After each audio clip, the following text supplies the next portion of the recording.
രോഹിത്തെ രോഹിത്തിന്റെ ഏറ്റവും അടുത്ത സുഹൃത്താണ് അഖിൽ മാരാറെന്ന് ഞാൻ കേട്ടിട്ടുണ്ട്. ഏറ്റവും അടുത്ത സുഹൃത്തല്ല, സുഹൃത്തുക്കളല്ല. അദ്ദേഹം ഒരു സെലിബ്രിറ്റി സ്റ്റാറ്റസിൽ വന്നതിന് ശേഷം നാട്ടുകാരൻ എന്ന നിലയിൽ പരിചയപ്പെട്ടതാണ്. അദ്ദേഹത്തിന്റെ എഴുത്തുകളൊക്കെ എനിക്ക് ഭയങ്കര ഇഷ്ടമാണ്. സിനിമയല്ല, അദ്ദേഹം ഫേസ്ബുക്ക് പോസ്റ്റുകൾ നേരത്തെ നിങ്ങളൊക്കെ അറിയുന്ന ബിഗ് ബോസിൽ അഖിൽ മാരാറാകുന്നതിന് മുമ്പ് തൊട്ട് അദ്ദേഹമായിട്ടൊരു വാട്സപ്പ് കോൺടാക്ട് ഉണ്ടായിരുന്നു. പിന്നെ നമ്മുടെ മാധ്യമ പ്രവർത്തനത്തിന്റെ ഭാഗമായി അദ്ദേഹത്തിന്റെ ഇന്റർവ്യൂകളൊക്കെ ഞാൻ എടുത്തിട്ടുണ്ട്. അങ്ങനെയുള്ള ബന്ധമാണ്, അല്ലാതെ അടുത്ത സുഹൃത്തല്ല. ഈ അഖിൽ മാരാറാണ് ഇപ്പോൾ എനിക്ക് തോന്നുന്നത് ഈ വയനാട് ദുരന്ത ഭൂമിയിൽ നിരവധി പേർ ഇങ്ങനെ പകച്ചു നിൽക്കുമ്പോഴും ഒരു ഭാഗത്ത് താരമായി നിൽക്കുന്ന അഖിൽ മാരാറാണ്. ഈ രാഷ്ട്രീയ പ്രവേശനത്തിന്റെ മുന്നോടിയായിട്ടുള്ള ഒരു തിടുക്കം അതാണോ ഈ ഫേസ്ബുക്കിലൂടെ ഈ മുഖ്യമന്ത്രിയെയും ഒക്കെ വിമർശിച്ചുകൊണ്ട്? അഖിൽ മാരാരുടെ രാഷ്ട്രീയ പ്രവേശനത്തിന്റെ തുടക്കമല്ല. അഖിൽ മാരാര് മലയാളികളെല്ലാം അറിയുന്ന ബിഗ് ബോസ് താരമാകുന്ന അഖിൽ മാരാരാകുന്നതിന് മുമ്പ് താത്വിക അവലോകനം എന്ന പൊളിറ്റിക്കൽ സിനിമ ചെയ്യുന്ന അഖിൽ മാരാർ എന്ന സംവിധായകന് മുമ്പ് അഖിൽ മാരാറുടെ ജീവിതമുണ്ട്. അഖിൽ മാരാർ എല്ലാ ഇന്റർവ്യൂവിലും പറയുന്നതാണ്. കോട്ടാത്തല എന്ന് പറയുന്ന കൊട്ടാരക്കരയ്ക്ക് അടുത്തുള്ള ഗ്രാമപ്രദേശത്തിൽ കോൺഗ്രസ് പ്രവർത്തകനാകുകയും ഒരു പ്രത്യേക സാഹചര്യത്തിൽ യൂത്ത് കോൺഗ്രസിന്റെ പ്രവർത്തകനാകുകയും പാർട്ടി സീറ്റ് കൊടുക്കാത്തതിനെ തുടർന്ന് അവിടെ റിബലായി മത്സരിക്കുകയും പാർട്ടി സ്ഥാനാർത്ഥിയെ തോൽപ്പിക്കുകയും 2ാം സ്ഥാനത്തെത്തുകയും അതിനുശേഷം BJP അനുഭാവിയായി BJP ക്യാമ്പുകളിൽ ഞാൻ പരിചയപ്പെടുമ്പോൾ ഞാൻ അഖിൽ മാരാറുടെ താത്വികാവലോകനം അനൗൺസ് ചെയ്തപ്പോൾ എൻ്റെ നാട്ടിൽ, അതായത് കൊട്ടാരം വീട്ടിലപ്പോട്ടിനൊക്കെ ഷൂട്ട് ചെയ്ത എൻ്റെ നാട്ടിലായിരുന്നു ഇതിന്റെ ഷൂട്ട് വന്നത്. അതുകൊണ്ടാണ് ഞാൻ ഇയാളെ കുറിച്ച് പഠിക്കുന്നത്. ആരാണിത്? കാരണം നമുക്ക് സിനിമാ മോഹം മനസ്സിലുണ്ടല്ലോ. അങ്ങനെയാണ് ഇയാളെ കുറിച്ച് പഠിക്കുന്നത്, ഇയാളെ കുറിച്ച് അറിയുന്നത്. ആ സമയത്ത് ഇദ്ദേഹം BJP അനുഭാവിയാണ്. പിന്നീട് സിനിമ വരുന്നു, ഇദ്ദേഹത്തിന്റെ ചർച്ചകൾ, ജനം ടിവിയിലെ ഒരു ചർച്ച, പ്രഫുൽ ബോഡ പട്ടേൽ എന്നൊക്കെ വിളിച്ചിട്ട് ആ ഒരു ചർച്ചയാണ് പുള്ളിയെ വൈറലാക്കുന്നത്. പിന്നീട് സോഷ്യൽ മീഡിയയിൽ അദ്ദേഹത്തിന് ഒരു വിലയുണ്ടാകുന്നു. അദ്ദേഹത്തിന്റെ എഴുത്തുകളൊക്കെ നല്ല അടിപൊളി എഴുത്തുകളാണ്, നല്ല ഭാഷയാണ്, കൃത്യമായി അത് എഴുതും. ഞാൻ ഈ ഓൺലൈൻ ഡിജിറ്റൽ ചാനൽ മേഖലയിലേക്ക് വരുമ്പോൾ ഇദ്ദേഹത്തിന്റെ എഴുത്തുകളൊക്കെ എടുത്ത് അഖിൽ മാരാറുടെ ഫേസ്ബുക്ക് പോസ്റ്റ് എന്ന് പറഞ്ഞിട്ട് ഞാൻ സ്റ്റോറിയൊക്കെ ചെയ്യുമ്പോൾ എൻ്റെ ഒരു സുഹൃത്തുണ്ട്, ഞങ്ങളുടെ ഒരു കോമൺ ഫ്രണ്ട് ഉണ്ട്, കൃഷ്ണകുമാർ ഇത് അദ്ദേഹത്തിന് അയച്ചു കൊടുക്കുകയും അപ്പോൾ അത് നമ്മൾ സംസാരിക്കുന്ന ഒരു ഫീൽ ഉണ്ട് എന്നൊക്കെ പറഞ്ഞാൽ അങ്ങനെ തുടങ്ങിയൊരു ബന്ധമാണ്. അപ്പോൾ രാഷ്ട്രീയ പ്രവേശനത്തിന്റെ അഖിൽ മാരാറുടെ രാഷ്ട്രീയ പ്രവേശനത്തിന് തുടക്കമൊന്നുമില്ല. അഖിൽ മാരാർ ബേസിക്കലി രാഷ്ട്രീയക്കാരനായിരുന്നു. പിന്നീട് സിനിമാക്കാരനാവുകയും പിന്നീട് സോഷ്യൽ മീഡിയ സെലിബ്രിറ്റി ആവുകയും പിന്നീട് ബിഗ് ബോസിലൂടെ മലയാളികളുടെ മനസ്സ് കീഴടക്കുകയും ചെയ്ത ആളാണ് അഖിൽ മാരാർ. ഇപ്പോൾ ധന്യ ചോദിച്ചതിന്റെ ഉദ്ദേശം നിരന്തരമായി മുഖ്യമന്ത്രിയെയും ഭരണ സംവിധാനത്തെയും അഖിൽ മാരാർ വിമർശിക്കുന്നത് കൊണ്ട് ഒരു സംസ്ഥാന രാഷ്ട്രീയത്തിലേക്ക് അഖിൽ മാരാർ കടന്നു വരാനുള്ള ചൂടുവയ്പ്പാണോ എന്ന് ചോദിച്ചാൽ ഒന്നാമത് അഖിൽ മാരാർ കൊട്ടാരക്കരക്കാരനായതുകൊണ്ടും രണ്ടാമത് അഖിൽ മാരാറായതുകൊണ്ടും അല്ല എന്ന് ഉറപ്പിച്ച് പറയാൻ എനിക്ക് പറ്റില്ല. അദ്ദേഹത്തിന്റെ സുഹൃത്തല്ല, ഈ വിഷയമായിട്ടൊന്നും നമ്മൾ ചർച്ച ചെയ്തിട്ടില്ല. അങ്ങനെ ഒരു സാധ്യത തള്ളിക്കളയാൻ പറ്റില്ല. പക്ഷെ അങ്ങനെയാണെങ്കിൽ ഏത് പാർട്ടിയിൽ മത്സരിക്കും? എനിക്കത് കുറച്ചുകൂടെ കൂടുതൽ BJP-ക്കാരെ സപ്പോർട്ട് ചെയ്യുന്നുണ്ട്. പക്ഷെ അവരെയും തെറി വിളിക്കുന്നുണ്ട്, ഒരു ഘട്ടത്തിൽ അവരെയും തെറി വിളിക്കുന്നുണ്ട്. എന്തും പറയാനുള്ള ഒരു തന്റെ ഇടം അല്ലേ, മുഖത്തടിച്ചതുപോലെ എന്തും പറഞ്ഞു കളയും. ബിഗ് ബോസിന് ശേഷം കൊട്ടാരക്കരയിലെ പരിസര പ്രദേശങ്ങളിലുമുള്ള ഈ ബിഗ് ബോസിന് മുന്നേ അഖിൽ മാരാറെ അറിയാം. അപ്പൊ അതേ സ്വഭാവം തന്നെയാണോ ഈ ബിഗ് ബോസിനകത്തും കാണിച്ചത്? ഉറപ്പായിട്ടും. എനിക്ക് അഖിൽ മാരാറുടെ പേഴ്സണൽ ലൈഫ് അറിയില്ല. അഖിൽ മാരാരോട് നമ്മളോട് സംസാരിക്കുകയും അദ്ദേഹം ക്യാമറയ്ക്ക് മുന്നിൽ സംസാരിക്കുകയും ഓപ്പോസിറ്റ് നിന്ന് ഇന്റർവ്യൂ എടുക്കുകയും ചെയ്ത ഒരാളെന്ന നിലയിൽ അഖിൽ മാരാര് നിലപാടുകൾ കൃത്യമായി പറയുന്ന ആളാണ്. അദ്ദേഹത്തിന്റെ നിലപാടുണ്ടെങ്കിൽ അദ്ദേഹം കൃത്യമായി പറയുന്നത്. നോക്കൂ, ഈ താത്വിക അവലോകനം എന്ന സിനിമ 3 പാർട്ടിക്കാരെയും ഒരേപോലെ ട്രോളി. അതൊരു വലിയ മഹത്തരമായ കലാസൃഷ്ടി എന്നൊന്നും ഞാൻ പറയുന്നില്ല. പക്ഷെ അതിനകത്ത് കൃത്യമായി 3 പാർട്ടിക്കാരെയും ട്രോളിക്കൊണ്ടാണ് അദ്ദേഹം സിനിമ ചെയ്തത്. ഈ ബിഗ് ബോസ് ജയിച്ചു വന്നതിന് ശേഷം മാരാര് പോയ കോൺഗ്രസിന്റെ പരിപാടികളുണ്ട്, ഔദ്യോഗികമായ പരിപാടികളുണ്ട്. കൊടിക്കുന്നിൽ സുരേഷിന്റെ ഇലക്ഷൻ ക്യാമ്പയിന് മുമ്പ് കൊടിക്കുന്നിൽ സുരേഷിനെ കെട്ടിപ്പിടിച്ച അഖിൽ മാരാരെ നമ്മൾ കണ്ടതാണ്. പുതുപ്പള്ളി ഉപതെരഞ്ഞെടുപ്പ് സമയത്ത് ഉമ്മൻചാണ്ടി സാറിന്റെ വലിയ ആരാധകനാണ് അദ്ദേഹം. ചാണ്ടി ഉമ്മന് വേണ്ടി ഒരു ദിവസം പോയി പ്രവർത്തിച്ച അഖിൽ മാരാരെ നമ്മൾ കണ്ടതാണ്. പക്ഷേ കോൺഗ്രസിൽ റിബലായി മത്സരിക്കുകയും കോൺഗ്രസിൽ നിന്ന് പുറത്താക്കപ്പെടുകയും ചെയ്ത ആളാണ് അഖിൽ മാരാർ. അതുകൊണ്ടാണ് ഞാൻ ചോദിച്ചത് ഏത് പാർട്ടിയിലാണ് അഖിൽ മാരാർ ഇനി മത്സരിക്കാൻ പോകുന്നത്? അല്ല, മത്സരിക്കുകയാണെങ്കിൽ എവിടെയാണ് മത്സരിക്കേണ്ട? കൊട്ടാരക്കരയിലോ? അത് കൊടുക്കുന്ന സുരേഷ് വിട്ടുകൊടുക്കോ? കൊടുക്കുന്ന സുരേഷ് വിട്ടുകൊടുക്കുമെന്ന് വെച്ചാൽ കൊടുക്കുന്ന സുരേഷിന് ഇഷ്ടപ്പെട്ട ആളുകൾ, അദ്ദേഹവുമായി ബന്ധപ്പെട്ട് നിൽക്കുന്ന ആളുകളാണ് കൊട്ടാരക്കരയിൽ കാലാകാലങ്ങളായി സ്ഥാനാർത്ഥികളായി.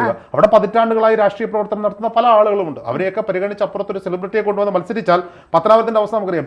ജഗദീഷ് കുമാറിനെ കൊണ്ടുവന്ന് ഗണേഷ് കുമാറിനെതിരെ മത്സരിപ്പിക്കുകയും പിന്നീട് ജ്യോതികുമാർ ചാമക്കാർ അതും ഭൂരിപക്ഷം കുറച്ചുകൊണ്ട് വരികയൊക്കെ ചെയ്ത അവസ്ഥ നമുക്ക് തൊട്ടടുത്ത് തന്നെ കാണാൻ പറ്റും.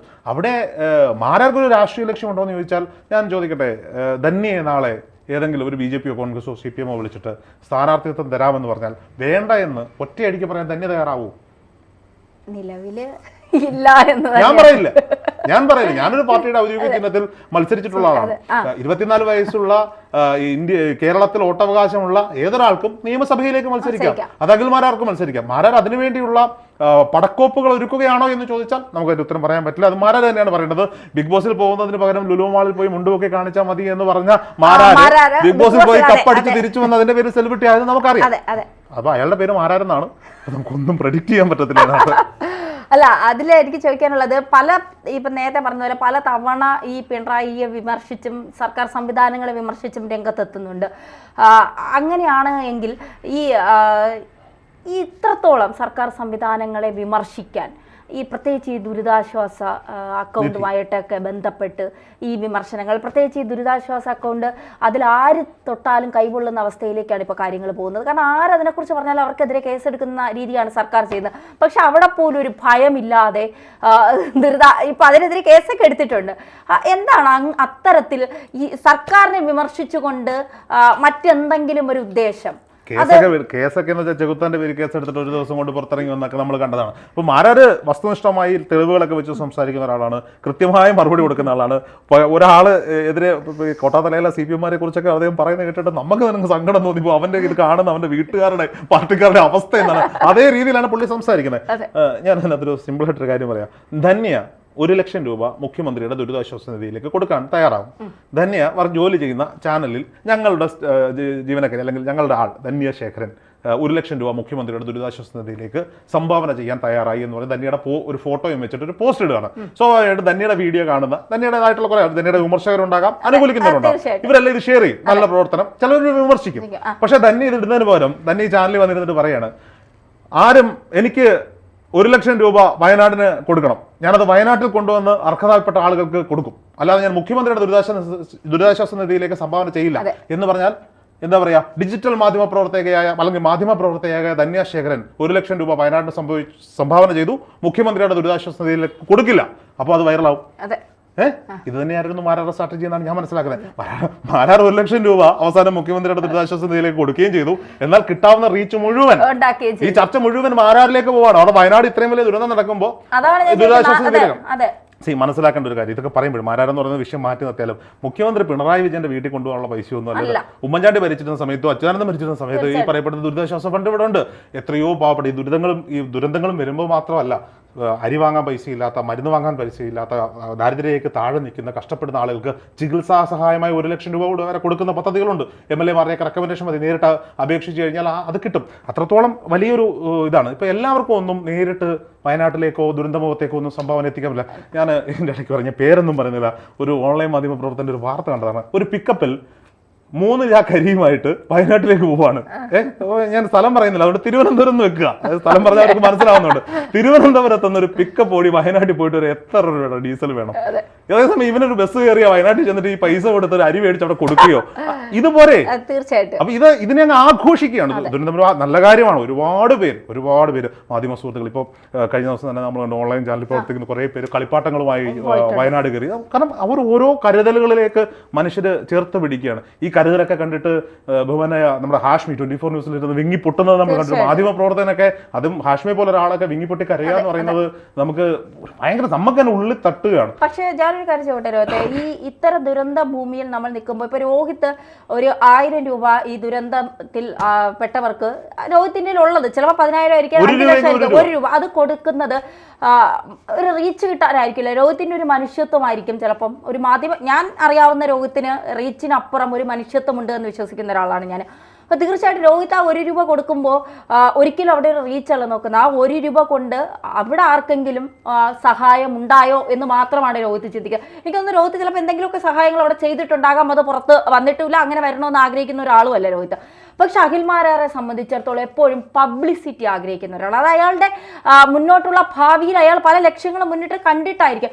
പക്ഷെ ഈ ഒരു സമയത്ത് ഈ പബ്ലിസിറ്റിയുടെ ആവശ്യം, ഈ പബ്ലിക് ഫിഗറായി നിൽക്കുന്ന എല്ലാ ആളുകളും, രാഷ്ട്രീയക്കാരാകട്ടെ, സിനിമാക്കാരാകട്ടെ, സോഷ്യൽ മീഡിയ സെലിബ്രിറ്റികളാകട്ടെ, ഇവർക്കെല്ലാം എന്ത് ചെയ്താലും പബ്ലിസിറ്റി വേണം. അതൊരു പക്ഷേ അതിന് 2 മുഖങ്ങളുണ്ട്. ഒന്നെന്ന് പറയുന്നത് അവരെന്തെങ്കിലും ചെയ്തിട്ട് അതിന്റെ പബ്ലിസിറ്റി എടുത്തോട്ടെ, അതിനകത്ത് പ്രശ്നങ്ങളൊന്നുമില്ല, നമ്മൾ അതിനെ അങ്ങനെ അങ്ങ് വിട്ടാൽ മതി. ചിലപ്പോൾ നമുക്ക് ഇറിറ്റേഷൻ ഒക്കെ തോന്നും ചില ആളുകൾ ചെയ്യുമ്പോൾ. അപ്പൊ ഞാനൊരു ഉദാഹരണം പറയാം.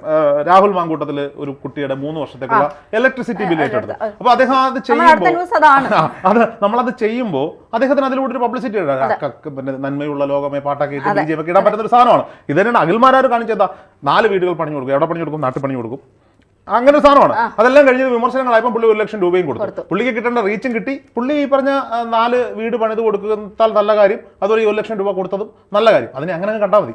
അവർ പബ്ലിസിറ്റി വേണ്ടുന്നവർ പബ്ലിസിറ്റി എടുത്തോട്ടെ. എന്തായാലും നമുക്ക് എന്താ ദുരിതം അനുഭവിക്കുന്ന ഒരു കൂട്ടം ആളുകളുണ്ട് വയനാട്ടിൽ, ഒരു കുറേ ജനങ്ങൾ. അവർക്ക് വേണ്ട പ്രയോജനം കിട്ടണം എന്ന് മാത്രം നമ്മൾ ചിന്തിച്ചാൽ മതി. ഈ മാരാരുടെ രാഷ്ട്രീയ പ്രവേശനമൊക്കെ മാരാർക്കങ്ങനെ ഒരു ലക്ഷ്യം ഉണ്ടാകുമെന്ന് തന്നെയാണ് ഞാൻ വിശ്വസിക്കുന്നത്. സ്വാഭാവികമായും ഇതിന്റെ ഒരു സുഖം അറിഞ്ഞവർ, സീരിയസ്ലി ഞാൻ പറയാണ്, എന്നോട് മത്സരിക്കണമെന്ന് ചോദിച്ചാൽ മത്സരിക്കണമെന്ന് ഞാൻ പറയത്തുള്ളൂ. അതിനുവേണ്ടിയുള്ള ശ്രമങ്ങൾ നടത്തുന്നു ചോദിച്ചാൽ ഇല്ല. പക്ഷെ പിന്നെ ഈ ഒരു രാഷ്ട്രീയത്തിൽ പ്രവർത്തിച്ചിട്ടുള്ള യുവജന സംഘടനകളിൽ പ്രവർത്തിച്ചിട്ടുള്ള അവർക്ക് ഏത് മേഖല മാറിയാലും അവരുടെ രക്തത്തിൽ ഈ പറയപ്പെടുന്ന കോൺഗ്രസും BJPയും CPM ഒക്കെ അലിഞ്ഞു ചേർന്ന് കിടക്കും. ആ കാര്യത്തിൽ യാതൊരു വിധമായ സംശയം. തീർച്ചയായിട്ടും അഖിൽമാരാർ പബ്ലിസിറ്റി എടുക്കുകയോ എന്ത് വേണമെങ്കിലും ആയിക്കോട്ടെ, അതൊന്നും ഒരു പ്രശ്നമില്ല. പക്ഷെ ദുരന്ത മുഖത്ത് നിന്നുകൊണ്ട് ഇത്തരം പബ്ലിസിറ്റികൾ ഉണ്ടാക്കരുത്. അഖിൽമാരാറോട് മാത്രമല്ല, ഇത്തരം പബ്ലിസിറ്റികൾ ആഗ്രഹിക്കുന്നവരോട് എല്ലാവരോടും പറഞ്ഞ് അവസാനിപ്പിക്കാനുള്ള അവരുടെ മനസാക്ഷി വെച്ചിട്ട് അവർ ചിന്തിച്ച് ചെയ്യട്ടെ. അപ്പോൾ നമുക്ക് അടുത്ത വിഷയത്തിലേക്ക് കടക്കുന്നത് വരെ ഇതൊന്ന് സ്റ്റോപ്പ് ചെയ്യാം.